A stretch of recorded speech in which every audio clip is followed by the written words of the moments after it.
us the intel about the next generation of Bulldogs. This is Before the Hedges, brought to you by Kroger. Let's go, I'm a Bulldog. Welcome in, DawgNation. I am Kaylee Mansell with DawgNation recruiting insider Jeff Sentell. I feel like every week when we have done this show, a new coach has been fired. So when it comes to Hugh Freeze and a lot of the guys on his team, I think back to that video of Kirby Smart talking to Cam Coleman after the Auburn game. Is it safe to say that Cam Coleman will be the #1 portal target for Georgia next season? So, Kaylee, I'm sure our ace videographer, Cody Chaffins, has B-roll of this, but Cody did that after his freshman year too, not just sophomore year. And the plot thickens. Currently, right now, his younger brother, Bobby Coleman, quarterback in the 2027 class at Central Phoenix City. If I had to say if the young man had a leader or a top school, I think Georgia would be one of those schools. So there's a lot of vested love with the Coleman family and the Georgia Bulldogs. So, I mean, and here's the other thing, Kaylee. Obviously, Colby Young won't be back. Noah Thomas won't be back. Zachariah Branch won't be back, most likely. I hope he keeps playing his tail off, playing his tail lights off that everybody gets to see off. But that's going to create a lot of cap room, I would say, or a lot of NIL room in terms of a veteran, especially an ex-receiver when you lose a Colby Young and when you lose obviously a Noah Thomas. And there's really, you kind of can only look at like C.J. Wiley as a guy that's returning that is the ideal big-bodied ex-receiver. So thinking back to the Cam Coleman recruitment, I mean, how far along was Georgia in that? And if they were pretty deep into it, do you think that will weigh into Cam Coleman's decision, considering the relationship they've had in the past? Well, I think it's probably going to be opportunity because I think Cam Coleman's much like Zachariah Branch, his college experience coming out as a 5-star has not been fruitful. And I think he's gotten some NIL. He's gotten some spotlight. I think he wants to win. I agree. I think he wants to have that, hey, I want to play in some of these big games, and I don't want to be sitting here catching 5 balls for 35 yards in a humbling loss to Kentucky.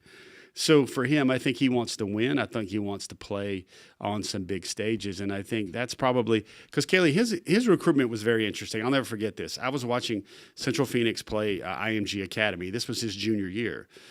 And he was currently like maybe a low 4-star receiver. And I saw him play up close, and I was like, great googly moogly. Like, I mean, trying to keep it on the PG-13 level. But, like, I was like, the Kirby eating popcorn, like, because there was one play, Kaylee, where I counted it up. I remember I tweeted this or wrote this.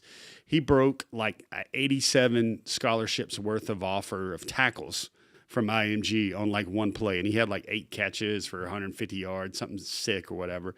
I came away that game because I wanted to see A.J. Harris for Central Phoenix, and I wanted to see a lot of Georgia targets that were on the IMG Academy team. I walked away from that probably as impressed with Cam Coleman as anybody there. No, I agree. Cam Coleman is not going to come for cheap. Sure. However, I agree. This is somebody that definitely wants to win, so I could see it coming down to Georgia and the typical usual suspects like an Ohio State or an Oregon, all those that have kind of been in the same ballpark together. So this is something we will continue to monitor, especially as we get closer and closer to that transfer portal window. I'd watch Alabama there. Kaylee, that's who I'd watch. I'd watch Alabama there as well for him. I could see the governor get involved for that one. All right, so we've got a jam-packed show for you here on a Wednesday night. Why don't we tell you what we've got going on?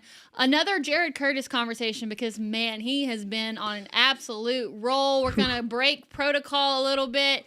And show you some of the viral plays that he's had over the last week. Then with playoff season for Georgia high school football in full swing, we're going to do the 5 Georgia commits who can win a state title this year. Then we'll follow it up with more viral plays from the class of 2026. And also Georgia adds a commit pretty recently. So we'll talk about Georgia's latest commit, the offensive tackle Jarmaine Mitchell. And then we've got a really, really great soundbite at the end that I cannot wait for y'all to hear. I mean, this is a player who's already impressed us with his skill set, but also his words this far. And my gosh, I watched the video and I was like, he's going to be the darling of SEC Media Days one day. So make sure you stick around to the end. It's absolutely incredible. But let's go ahead and start with Jared Curtis, who, in case you haven't seen it on social media, another wow moment for Jared Curtis. If you already have seen it, We've got it from every single angle. We'll show it to you right here on the screen. All right, so watch this.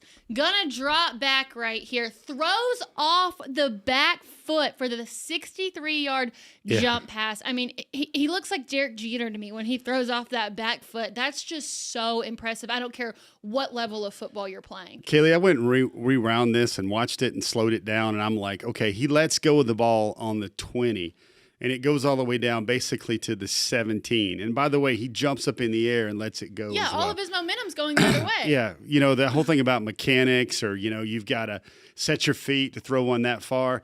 Kaylee, that is a grown man throw. And here's the other angle. Look at it right there.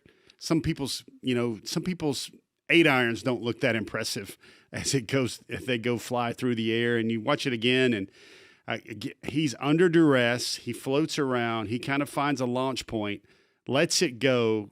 And I mean, you can say, okay, does he let it go on the 20 or the 21? Does it really matter? I would like to see what he does when he just lets it go. Here's a vision, Kaylee. Next year, what could his role for Georgia be? Maybe he's a designated Hail Mary thrower because he can get that ball down there. Here's a drone angle. Kaylee, have you ever seen a drone angle from of a throw before? This was Charles Power with On3.com here. Somehow they had a drone angle of this throw. Yeah, I mean, absolutely right on the money, too. And I think sometimes with Jared Curtis, him being a 5-star quarterback that plays at a really small private school in Nashville Christian, sometimes it's easy to say, well, look at the guys that he's going up against each and every week. But this does not apply to that play because, I mean, any quarterback playing any classification, that's such a tough throw to make, especially throwing off the back leg. So I think it goes to show why Jared Curtis is the number 1 quarterback in the country. Kaylee, I want to say 2 things here. Number 1, this was a well-covered receiver that he completed the ball to as well. Mm-hmm. This wasn't just, hey, let's try some gymnastics here and just see how, see if we can break out some tricks. Second thing, most important thing. This is what you want. I know there might be a viewer out there that's like, come on, guys, Jared Curtis again. When this guy is supposed to be the truth and he's supposed to be the number 1 quarterback in the country, this is the type of where you look at the highlight and you go, is this CGI? What's going on here? Did Kaylee just put a deep fake Chat GPT AI fake on some highlights? This is the real deal. And you know what? Much like Talon Taylor was a year ago, if this guy is who everybody says he was, he better be doing stuff like that every week, and he's doing stuff like that every week. First off, how dare you accuse me of using ChatGPT? That's a little bit after my generation. But when Jared Curtis has a play like this and it kind of just ends up being perfectly timed when he is continuing to do plays like this, of course he has to be this month's Dawg of the Month.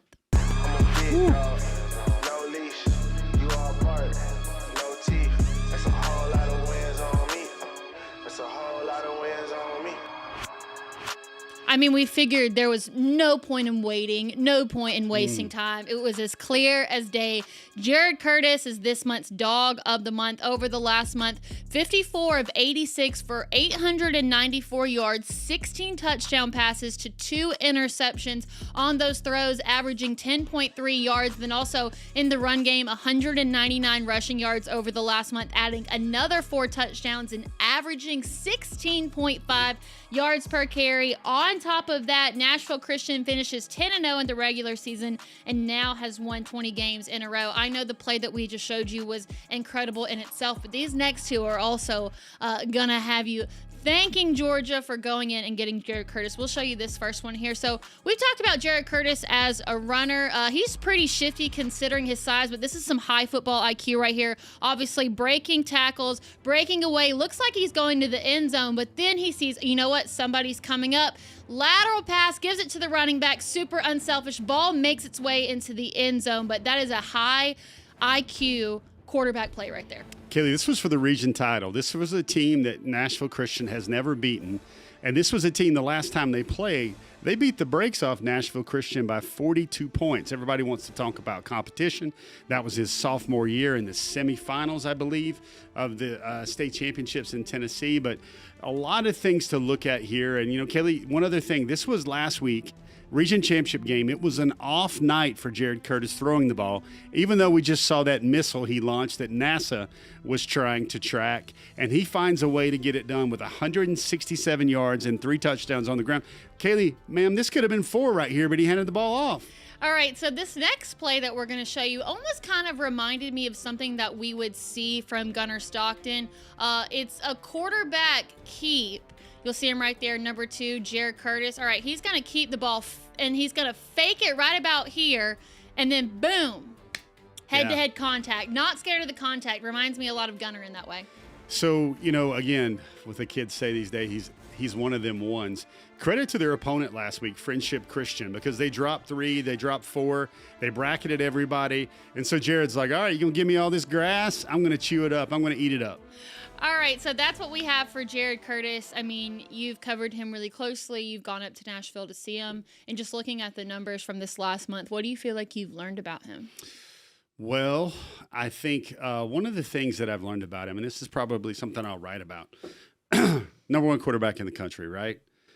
Everybody expects, he's going to have a huge NIL payday. Do you know he's the guy that goes over to coach and he says, I need to throw one to Jim.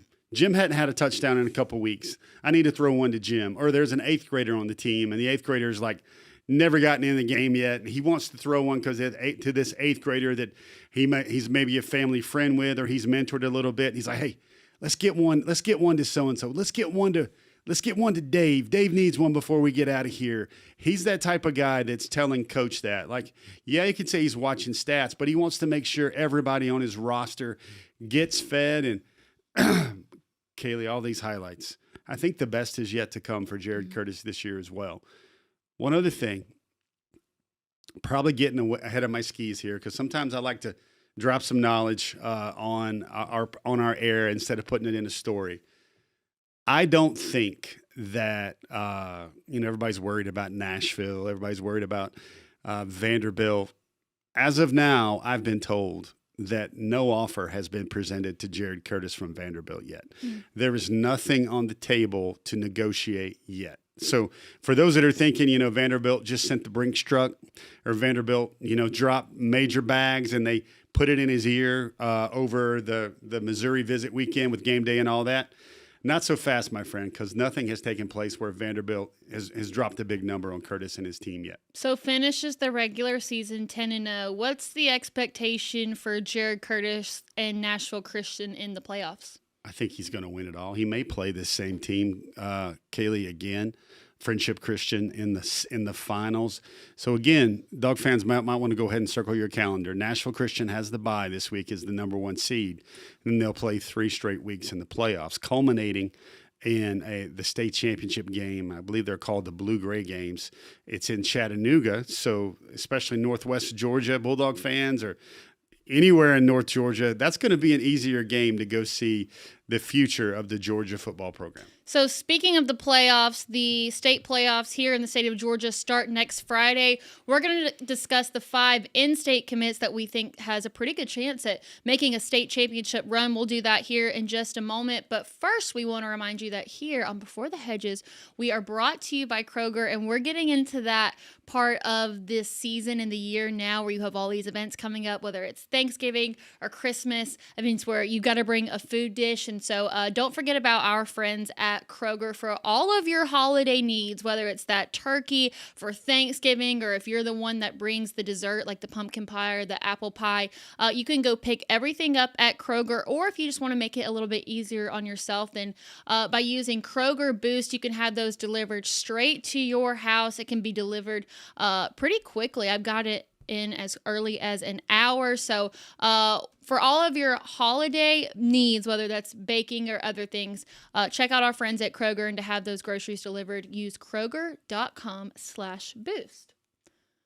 Oh, I'm so excited. It's almost playoff season, and even though it's absolutely freezing for the Georgia high school football playoffs, there's no better feeling than watching games that there's so many stakes and storylines and so much tension. And so a lot of guys within the state of Georgia who are Georgia commits will play in the playoffs. So we're going to talk about the 5 who have a good chance to win it all, and we're going to do it quick 5 style.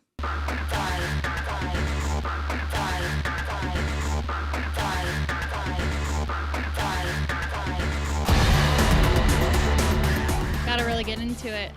All right, let's start with Caden Prothro, the 5-star tight end at Bowden. Bowden finishes the regular season 8-2. However, they are the region champion, so they'll play in the Class A Division II. Now, here's the thing. Caden Prothro at Bowden is a 3-time state champion. If they were to win again this year, Caden Prothro will have won a state championship all 4 years of high school. I don't know of any Georgia player that's maybe had that before. Do you? Yeah, that's a tough one right there. He's got a quick 4 potentially, 4 quick That's insane. state titles. And the teams that he lost to, they won't be in their bracket because they're going to be in a different, like, private school bracket. And, Kaylee, the numbers keep stockpiling for Caden. It seems like over the last month he might have 16 touchdowns of his own, or at least the last month and a half. And I have him first here, Kaylee, simply because it's a little bit thinner water, a little bit shallower water for Caden Prothro, and the fact that they've already won 3 in a row really speaks to me. Yeah, I agree. In that Class A Division II, there's a ton of separation between the top teams and the bottom team, so expect them to make an appearance in the state championship. They are the favorite to win it, but definitely a lot of separation within that class. Now we'll move on to someone where there's not as much separation in this classification. That's for the 2 Buford guys within this class. That's Tyreek Green and Graham Houston. Buford 10-0 on the year.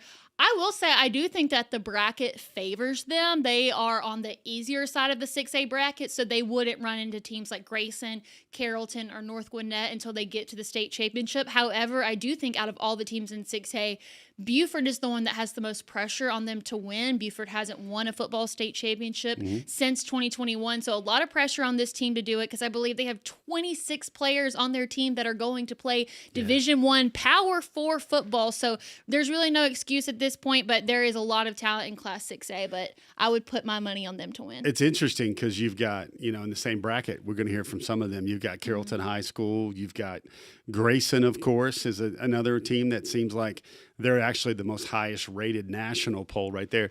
I think because of that guy right there, we haven't really seen Ty Boogie Green put together a full day's work. And what I mean by that is, it seems like he has about 8 carries for 45 yards and 2 touchdowns, and he has about 5 tackles, and he maybe has a punt return or a big punt return at least, if not a score. So I can't imagine what Tyreek kind of gets turned loose where he has to play a 4-quarter game and playing on both sides of the ball. I think the best, like we said earlier, I think the best is yet to come with Ty Boogie. But again, Ty Boogie continues. Watch him catching the ball here. Watch him running the ball here. He does it all. You look at him and you go, can we talk Miss Mansell and Mr. Sentell about some running back here? There's just Jay Lamar in the class right now, but then look what he does right there. Very special football player that I think is going to feast a little bit in the playoffs. Yeah, I think out of every high school team I've seen this year, Buford, by far in a way the most polished. I think a lot of that has to do with Tyreek Green because he can score in so many ways. And like you said, they pulled their starters for most games pretty early on because they dominate teams. So this is someone I could definitely see making the difference as they get down that stretch. And another thing, Kaylee, Graham Houston is the guy that's enabling Ty Boogie to boogie. 1,000%. He's a warrior. He's a mean dude. You see him with some of the Ultimate Warrior WWE face paint right there. So there's a lot of teams this year, Kaylee, where they're like, putting some 70 burgers, some 60 burgers on people. Buford's done that before, but I think a lot of these players are just ready for the chance that, hey, man, this is my last ride. Can I at least get 3.5 quarters? Can I avoid sipping on Powerade or Gatorade or your sports nutrition beverage of choice once the second quarter, third quarter gets underway? I think that's what they're looking for. All right, so now let's talk about Brady Marchese, who is at Cartersville. Cartersville also finishes 10-0. They're in Class 4A. I feel like Cartersville could easily make it to the Final Four unless a school like Kell upsets them in the Elite Eight, but they would probably face a really talented Creekside team in the Final Four. Now, here's the thing is they lost to North Oconee, who ended up being the state champion last year in the Final Four, but this is a very senior-heavy team. Feels like Brady Marchese is on a roll. So if they get some momentum going their way and they can get past a Creekside, I think if they make it to the state championship, they win that game. They just have to get past a really tough Creekside team. Yeah, so Marchese's on that team. He's, putting together gems like this every week. They were just on the bye last week, but, Cole Crawford, another guy that Georgia's offered on that team, starting to come on. He had some highlights the last couple of weeks, and he's a guy Georgia projects to be either a tight end or a linebacker. His dad played at Valdosta State. His mom was a softball player at Valdosta State, and then also his dad's been a coach for a lot of years too. So Cartersville's one of those teams you got to throw like that. North Oconee is not as stout as they used to be after the tough loss there of Kamari Brooks. So I think you're looking at that. Cartersville is a team you have to mention in this space here. All right, now let's talk about Zakai Helton and Ryan Mosley at Carrollton. Also finished 10-0. Now listen, if you would have told me at the beginning of the season that Carrollton would be sitting 10-0 right now, I would have told you were crazy. They have already outperformed the expectation because Juju Lewis graduates early. They lose their star running back before the season even begins, and they lost a lot of talent to begin with, but here they are, 10-0. Now, them and Grayson would potentially be an Elite 8 matchup, which would be the Elite 8 matchup of the century for the Class 6A. I'm not sure if they can go all the way, but there is no person that wants this more than Joey King because Joey King won state championships at Cartersville. He has not won one at Carrollton since he's taken over. So you know that they're well coached, but they're also going to have to face many battles in the state playoffs. Many battles. I'll tell you what, DawgNation folks, DawgNation family, you want to know where Jeff will be in the Elite 8? Carrollton and Grayson? If Carrollton and Grayson meet and there are 4 Georgia commits there, that's where I'll be. Here's the thing. You mentioned Julian Lewis, Kaylee, and I think Joey's found his next Julian, his next Trevor in CJ Cipher, the freshman quarterback that's already picked up a Georgia offer this year. Kaylee, already, it's so early. I can't really start sharing intel on 2029s. But CJ Cipher really loves the Dogs already. Did you just say 2029? Yeah, he's a 2029. I feel like I need to walk off this set. Kaylee's like, hold on a second. That's 10 years after I graduated. Yeah, Kaylee's gonna feel like Halloween costume, old lady Kaylee right there. But CJ Cipher, he was a freshman. He's been groomed. He's kind of been working his way in a kind of a rotation earlier in the year. You've got Ryan Mosley. You got Zakai Helton. Here's a fearless prediction, Kaylee. You know how the recruiting rankings were way low and way wrong on Doncho Glover? Yeah. I think you're going to see a repeat of that with Zakai Helton because he's rated lower than he should be. He's physical. He's a battler. He's a warrior. He gets football. He's a smart football player. He's the type of guy I think Georgia would deploy early in his career. I want you to keep Dontrell Glover in the back of your mind because we're going to mention something related to him in just a moment. Last one on this list is going to be Asa Wall, who is a 2028 commit. He's at John Millage Academy. And now listen, this is a little bit different because he doesn't play within the GHSA. I believe it's the GIAA. Correct. And when it comes to that playoff, let's just say the odds are very much in his favor. Yeah, they are. Like the Hunger Games reference right there. Thank you. But, Asa, first of all, he looks like a senior already, or at least a 5-star junior type right there. He's a Georgia legacy. He does everything. He catches the ball. He plays some linebacker. He's tough to deal with. They're the number 1 seed, I believe, in GIAA Division II. Now, GIA ball is a little different. I think Division I or Class A ball, there's 4 teams in the entire bracket. There's 10 in the AA and AAA classifications, and John Millage is the number 1 seed. And listen, there's not going to be many people in the GHSA that can deal with Asa Wall coming down the field. So I think that's why they're primed to make a deep state title run. And you know what? We'd like to see his dad, JT, get one too. All right, so there was one name that was not mentioned on this list. I wanted to throw my own hat into the ring. I think that's what they say. Yeah. Kelsey Adams at Langston Hughes. Correct. Langston Hughes, 10-0, also the number 1 seed from their region. They're in Class 5A, which I would say that 6 and 4 are pretty competitive. 5's got a little bit more separation than those two. Langston Hughes, they have an incredible offensive line, a really great 3-star quarterback. Also, we talked about Quintavious Wiggins a couple of weeks ago. So I would definitely be pretty confident about Kelsey Adams and Langston Hughes winning another state championship. 27, so you got to think about there a little bit as well. And he is an offensive line commit. And you mentioned Mr. Wiggins, and you mentioned, obviously, they still got Carson Baker, who's a Florida commit right now. He's not even starting on his team. We've seen that a lot lately. But, I mean, Kelsey's a guy that I think once you get into the bracket, though, I think there will be some teams that will force Langston to try and win a different way. And, TCC is really good. Roswell just beat Milton. I think, Kaylee, Milton, once they get Derek Baker healthy, like week 1, week 2 of the playoffs, I think they're going to look like a different team. I didn't even mention Gainesville yet. So I think we're good. TCC, there's a lot of contenders there that I think that are going to force Langston Hughes to not just run the rock and tote that tater the whole game. All right, so we've talked about some of these players, and we'll have viral highlights from them when we do Mansell's details here in just a moment. But we've got something so special coming up next week at DawgNation. It is our DawgNation On Tap event at Terrapin Brewery in Athens. If you've ever had any question ever for Jeff, whether that's recruiting related or anything Georgia football related, now's the time to ask. Next Thursday, November 13th from 6 to 9, we're going to be at Terrapin in Athens. Get your first beer on us. It's also going to be catered by our friends at Cerchero. So if you've never had the chance to try it, this is how you do it. Now, it's a free event, but you do have to RSVP. So you can do that by going to DawgNation.com/ontap. And also, we're going to be doing a really big giveaway for the game on Saturday. So give yourself a chance by doing that. Go RSVP at DawgNation.com/ontap. Big event, Texas Week, of course, and I think Cercheros and BA, and Cercheros are going to have the food. Terrapin and BA are buying. I think there's some big names. Are we allowed to mention the big names that are going to be there outside of the DawgNation team, or are we going to let that be a surprise? I think we let it be a surprise. Yeah, we'll let you know. We got a little something else behind the door number 1 or door number 2 as well. Let's just say that no details were spared in the making of this event. And speaking of details, this is Mansell's Details.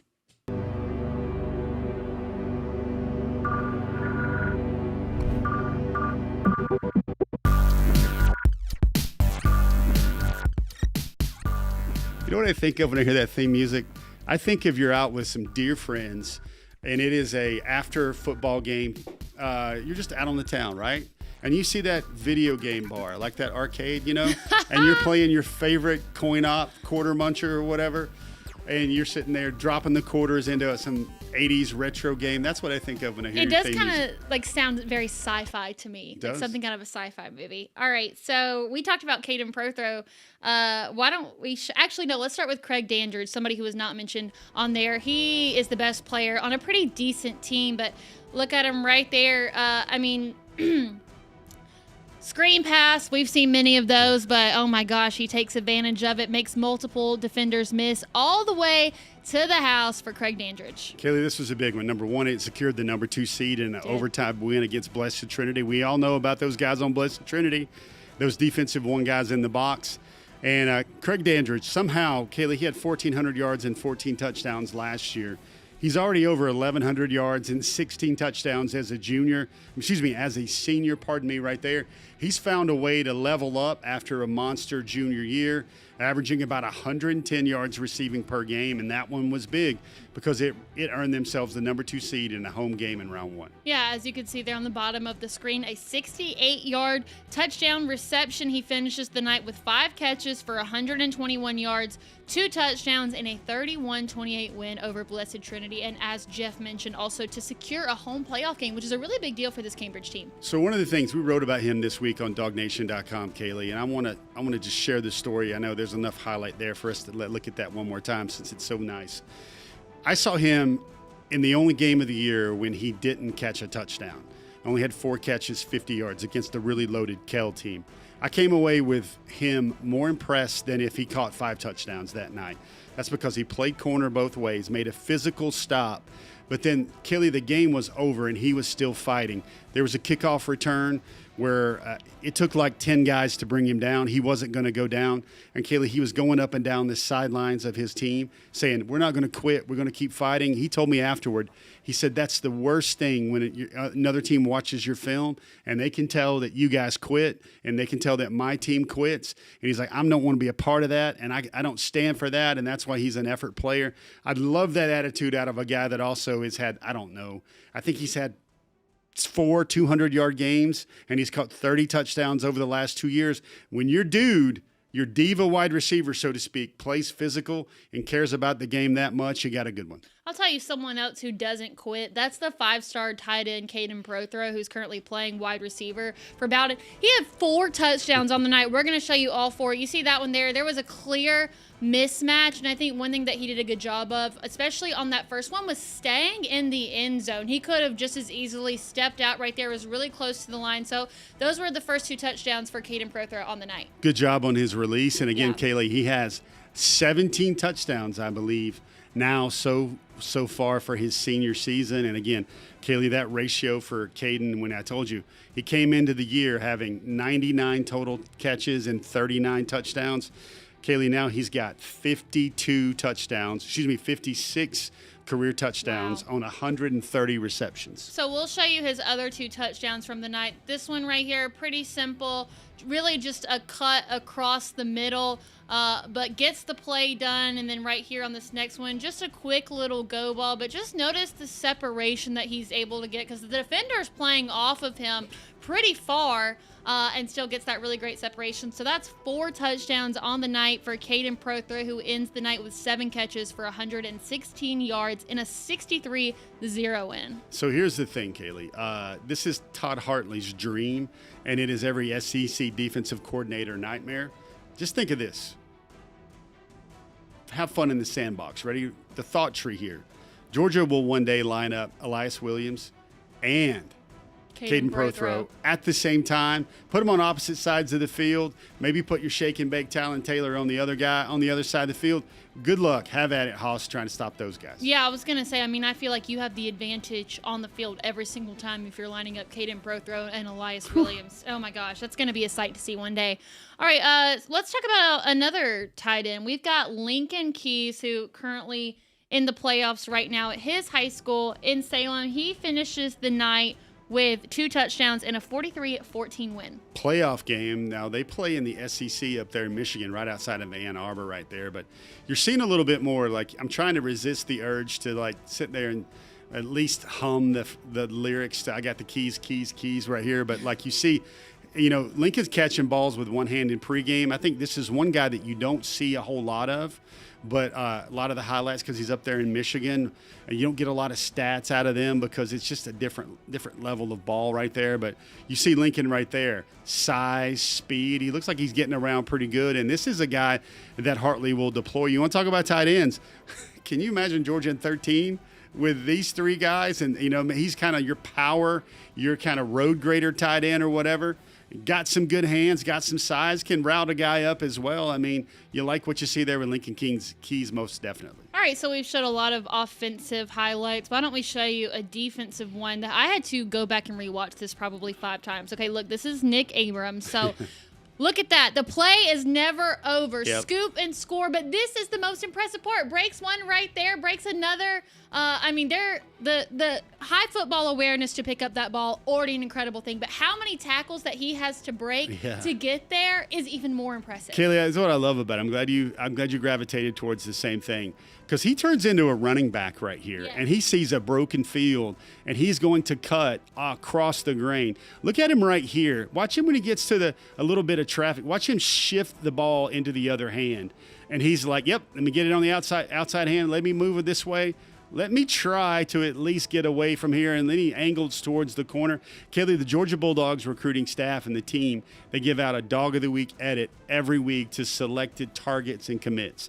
This is the 5th time that Nick Abrams has been labeled a Dog of the Week by the Georgia coaching staff. We've heard Kirby Smart talk about this year's team a lot, saying that they're hard to kill. Well, you know what? Nick Abrams, with the ball in his hands, hard to kill. He also finishes the night with 1 sack, 4 tackles, and 2 quarterback hurries. Now let's talk about a defensive player who we're going to show you some offensive highlights. This is the safety Keelan Jones with a touchdown run. It almost looks like he's going down, but it was just a quick comes in motion, breaks multiple tackles, reaches the end zone. He's kind of like Tyreek Green for this Sprayberry team, where he does a little bit of everything. He is. And you know what, Kaylee, in Saturdays to come, when Georgia gets a scoop and score, you're going to see all these safeties and linebackers that used to play offense, even Kamari Brooks, a guy that's an edge linebacker, all these guys that were skilled offensive players in big-time programs in big-time classifications, they're going to look to house that thing.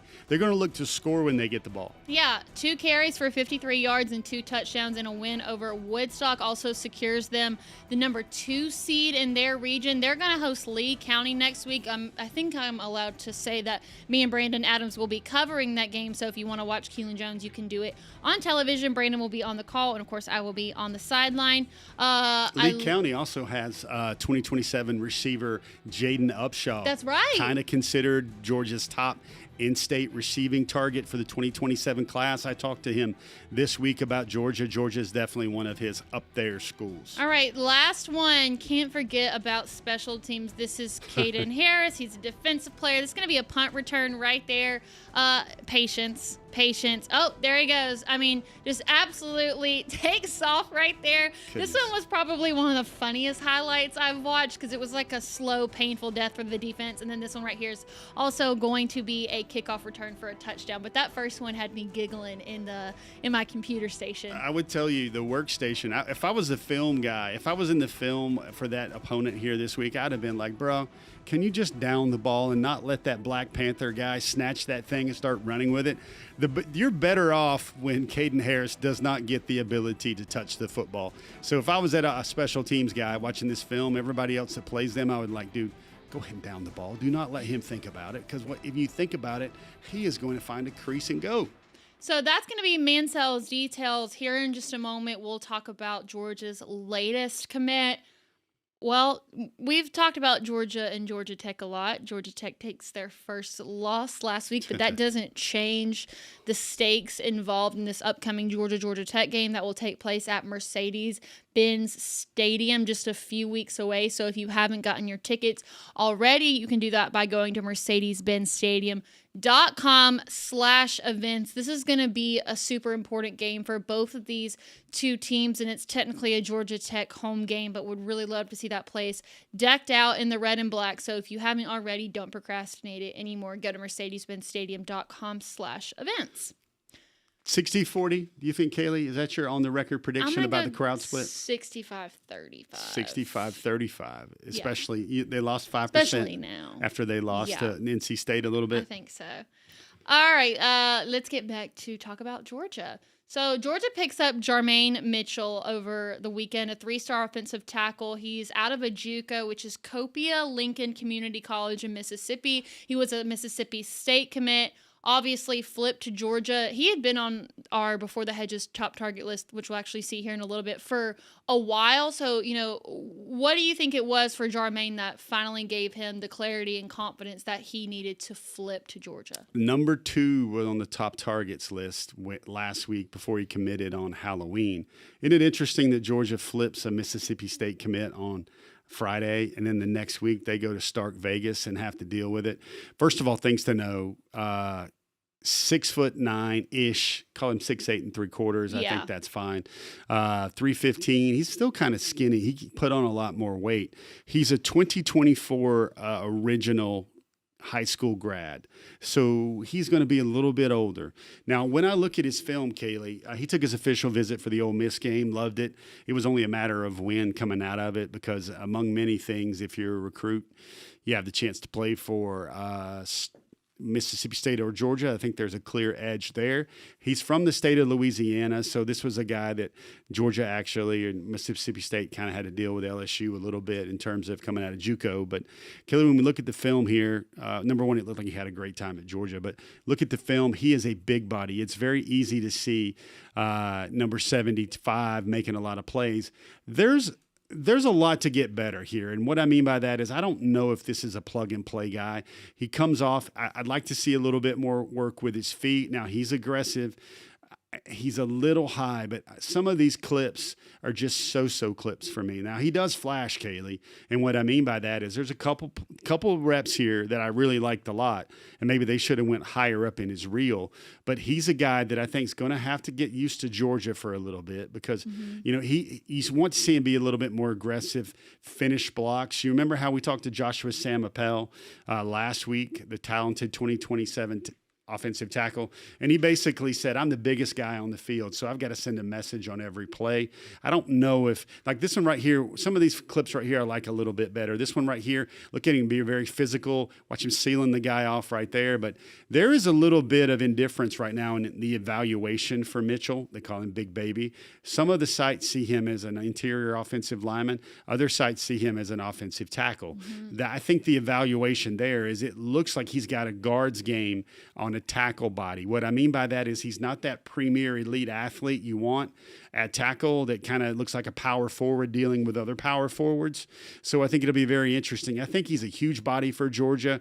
I think he's obviously a take that they can develop. And if he hits at Georgia, he's going to be a first or second round guy. Well, in terms of Georgia player comps, whether that's in skill set or based on potential, I mean, what's his ceiling? I think there's a bunch of guys at Georgia that kind of get the feeling for him. You know, Kaylee, right now it's absurd right now that there are 8 guys on the Georgia team that are 6'7" or taller. And now it seems like Stacy Searles is basically trying to make it 6'8" or taller. He reminds me of Jamal Merriweather, a guy that's been in the program for a couple years and just right on the verge of playing. And also Ja Jackson, another guy that's really big. I thought. And, you know, Ja looks a little bit bigger, but, you know, Jarmaine is a guy, once you get into an elite SEC strength and conditioning program like the one in Athens, he's going to put on a lot of weight. He's going to get a lot stronger, and then his body's going to change a lot. He is also, Kaylee, you like to see this, a former track guy through the shot put, through the field events. So there's a little bit of pedigree there where he knows he's got to be an athlete, not just a big guy. Yeah, that'll help him, too, with that Georgia conditioning that takes everyone a minute to get adapted to, especially the transfers. So I'm excited to see another name added to our class breakdown that we'll take a look at here in just a moment. Technically, I would say probably the final road game, because I don't really consider Georgia Tech Mercedes-Benz to be that big of a road game. So it's my last time getting to do a DawgNation game day show with you for the regular season. It is going to be bright and early. Get your coffee, get your donuts, because we are going to go live right at 10. It's going to be me, Jeff. We'll have some special guests join us. Connor will also join us live. Then we'll have Cody Chaffins as well be on the field. So all the last-minute things you need to know about Georgia and Mississippi State before they kick off at noon. So I'm excited to do that one. Hopefully you will still be able to hear us over all the cowbells that are allegedly going to be going. But like I said, get your coffee, get your donuts. It's going to be bright and early, but we are so excited. So again, 10 a.m. live from Starkville. And if you're watching us on YouTube, if you want to get the notification anytime we go live, make sure to subscribe to our page and also hit that little bell so you get notified every time we go live. That's also good for the DawgNation postgame show too with Brandon Adams. Shout out to everybody that watched this last week. We had great numbers last week. And I would like to say, this is not a slogan or a t-shirt, but when your favorite streaming service provider lets you down, Kaylee and Jeff and DawgNation Pregame will not let you down. Tune in. We'll even bring a special guest. We'll even have Connor Riley from the box. We'll have obviously Rodrigo has made a lot of our attempts as well, made of our pregame shows as well. So appreciate it. Come hang out and come do it again. Yeah, because your favorite streaming service doesn't care about the fans. You know who cares about the fans? DawgNation. So we're going to deliver it to you each and every week. Let's do class breakdown. Got a new name on the list. Yeah. That's always so exciting. Offensive side of the ball. You're now going to see Jarmaine Mitchell added to, I believe we technically classified him as an interior offensive lineman, so he's not necessarily with Ekene. 3 stars. Would we be safe putting a lock by him, do you think? Okay. Yeah, I think so. Probably could have locked him down because he took a little bit. Obviously, Mississippi State was the school that he was committed to right there. You see the 3 wide receivers. You see, obviously, Jay Lamar. Again, Jay Lamar played again last week. Decent game, nothing spectacular. I think he had like 6 carries. And then, obviously, Ekene is a guy who was held out of his game last week, didn't play last week. But, again, one of the point I want to add on Mr. Mitchell here is, the reason why I think Georgia took him is because there's clearly not another offensive tackle body in this class besides Ekene. So I think they were always looking for another tackle. And Kaylee, you might need to make another little more room under that IOL slot right there. There might be one more of those that fills that out before the end of the season. What about running back? Do I need to make a little bit more room, or do I just need to give up on that hope? Kaylee, I think you got enough room for Georgia's next probably 2 running back classes. Maybe I don't know if Georgia's going to have enough room for that in the next 2, although the way it's trending right now, they might sign 3 running backs in 2027, but that's a long way away. A girl can dream. You can dream. So we're going to do something a little bit different for the defense here. Not too long ago, Jeff had the opportunity to go to IMG Academy where various Georgia players in this class play, but we're going to focus in on the 4-star defensive lineman, Preston Carey. You'll remember he's the one that wore that fancy suit in his commitment videos, and there was something that he said in Jeff's interview with him that I think that all Georgia fans need to hear. So here's Preston Carey from not too long ago. I think the summary of it, and only a few people who really know me would understand this, is like, I chose Georgia because I truly love football. I felt like when I put that hat on and chose Georgia, it was because it showed my love for football. Because you can go to other places for the glitz and glamour and more NIL, and they'll give you this car, they'll do all these other things. But I'm not really focused on that. I love Georgia because they truly, the proof is in the pudding. They've developed players to get to the NFL, and that's what I ultimately want to do. Obviously, I'm still blessed to be able to be a full scholarship guy and go into college and get compensated as well. But at the end of the day, it wasn't really truly about the NIL for me. It was about how good is this coach going to develop me so that I can achieve my goal of being a first round or a high round draft pick. So that's what's important to me, and I just love playing the game. And I felt like the brotherhood when I was on my official visit at Georgia, everybody kind of had the same mentality as me, all the way from Kristen Miller, who's about to be a first rounder, down to the young guys. He has not played a snap of college football, and I would still bet on right now, future Georgia captain, future Georgia SEC Media Day speaker, future fan favorite. That's going to be the defensive lineman, Preston Carey. Did you like the Ultimate Warrior WWE Road Warrior face paint there as well? I tell you what, my guy Jay Black in the booth, he's probably in the midst of giving the most amazing soundbite. The young man also remembers to bring the mic right up to his mouth. I'm sure Jay's going, I know it's almost perfect, but then all of a sudden that mic gets a little bit closer. He looks like he is media trained already. Kaylee, this is a serious football player. What I mean by that is I asked him, I was like, when are you going to get to Georgia? Bye week? And he's like, man, you don't understand. When I'm in season, it's about getting better. It's about treatment. It's about lifting. It's about working out. Like this guy, Kaylee, when he was in official visit season, he was weighing 320, right? He set the goal. He told me about it. He's like, I wanted to play at 285. And that guy was down at 285 in half a month.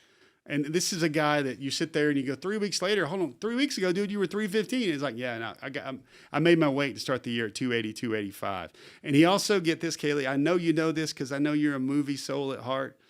He knows the program, right? The movie, The Program. Yeah. So I asked him with that face paint. I said, "Man, you got a little." And he sat there and he goes, "Seat at the table, bang, bang, bang." Obviously from the big defensive lineman there that was in the program, the James Conn film, Omar Epps, Halle Berry, everybody else like that. So when a guy can give a soundbite like that, he can play for IMG Academy, and he can drop quotes like that. Mm-hmm. Like Latimer, I guess was the guy's name right there. When he can do all that and he's coming to Georgia, that's a win-win-win all the way. And in my experience, it's the players like that who are so well-spoken and so kind. They're the ones that have that switch that flips in games and are so mean when they play. Yeah. So really excited to continue to follow the career of Preston Carey. We'll just flash the class breakdown really quick because no changes. Oh, yeah, of course. Cannot forget the special teams. Special teams have been a really reoccurring theme in all levels of sports this year. It feels like it's more important than ever. So Georgia's got those two locked down.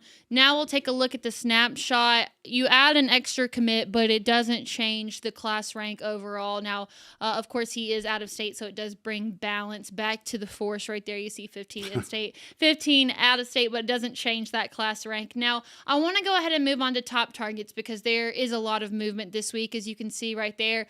Jack Rhodes stays at 12, but then you've got a new name on the list. That's Ty Cummings, who's committed to Georgia Southern.